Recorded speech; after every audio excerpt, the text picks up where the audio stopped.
Hello everyone, welcome back to my another mini blog. সকালে ঘুম থেকে উঠে দেখি দিদিরা খুব জলদি জলদি কাজকর্ম সেরে ফেলছে, কারণ আজকে ধান মারা দেওয়া হবে তার জন্য।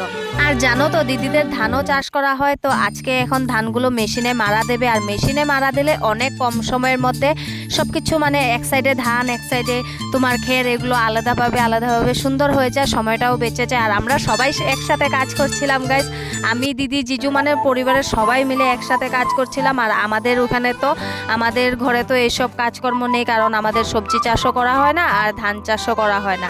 তার জন্য সবাই কাজ করা দেখে আমারও একটু কাজ করতে ইচ্ছা করলো, আর আমিও চলে আসলাম। অল্প অল্প করে ধানগুলো আনছিলাম। আমাদের সবাই কাজ করা দেখে শুনুরও শান্তি নেই, ও চলে আসলো একটা গামলা নিয়ে ধান নেওয়ার জন্য। সবাই এরকম একসাথে মিলে কাজ করলে কষ্টও হয় না কাজ করতে, আর অনেক ভালোও লাগে। তারপর এখানে দাদা গাছে উঠলো খেজুরের রস পাড়ার জন্য। আর জানো তো খেজুরের রস আমি ফার্স্ট টাইম খেলাম। আর আমার ব্লগ দেখে তোমাদের কেমন লাগলো? Thanks for watching all, bye bye.